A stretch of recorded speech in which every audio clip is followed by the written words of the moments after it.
The Catacombs of 8 million dogs. Faith or massacre? 8 million dogs buried beneath the desert, wrapped in linen, sealed in resin, forgotten by time. Their bodies turned to prayers, their deaths to devotion. But faith that kills to prove belief is still a kind of massacre. Beneath the sands of Saqqara, archaeologists break the silence. A single flashlight cuts through 4,000 years of dark, and the wall moves. What they thought were stones were dogs, millions of them. Dogs, was it worship? Was it cruelty? Or the oldest industry of salvation ever built by human hands?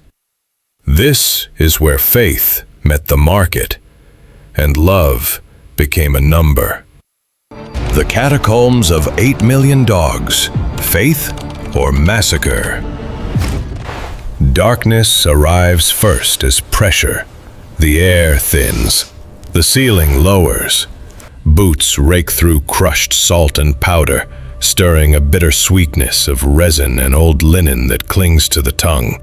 2011, beneath the Saqqara Plateau, a beam of light finds a wall that is not a wall. Rows upon rows, shelf upon shelf, bundles wrapped tight, stacked to the ceiling. At first hundreds, then thousands, then a number that fails. 8 million dogs, mummified and entombed in corridors that run like capillaries beneath the desert. This is not a royal tomb.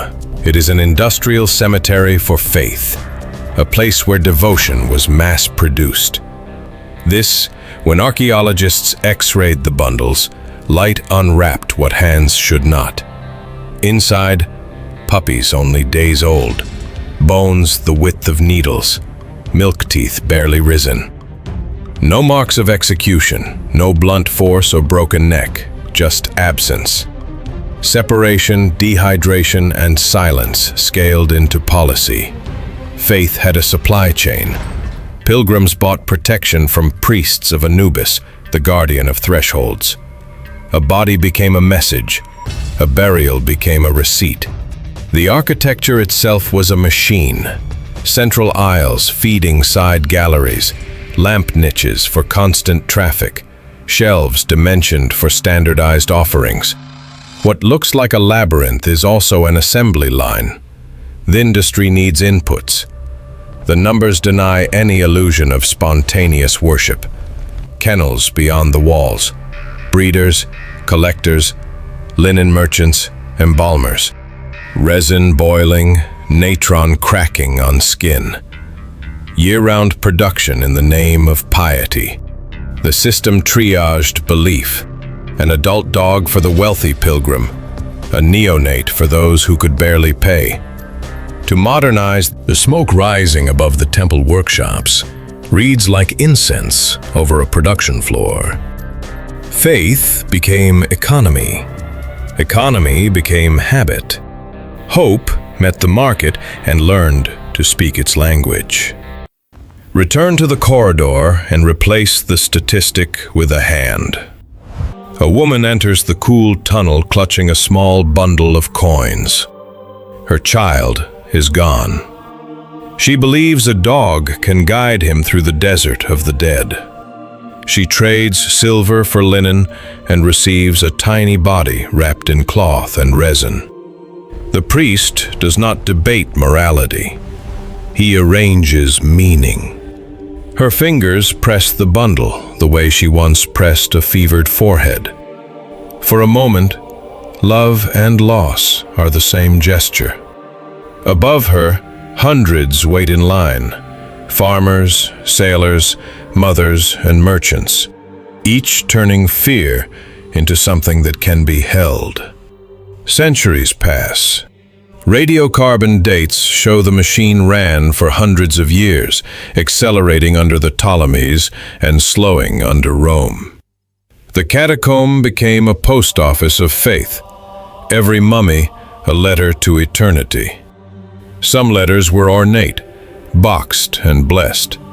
Most were barely linen and dust, just enough to hold an intention together. Not all dogs were dogs. Foxes, jackals, cats, even birds joined the traffic of prayer. The desert above pretends to sleep. Below, belief still moves in patterns of logistics and light. Compassion scaled can become cruel. Cruelty cloaked in compassion can endure forever. 8 million dogs are not evidence of madness. They are evidence of magnitude. A civilization took grief so seriously that it built corridors for it, each bundle a small argument with extinction, each one a plea for escort across what could not be crossed alone. Devotion or delusion is the wrong question. The right one is this: can love and harm occupy the same square of earth without canceling each other out? The light narrows. The corridor waits. The letters are still in place.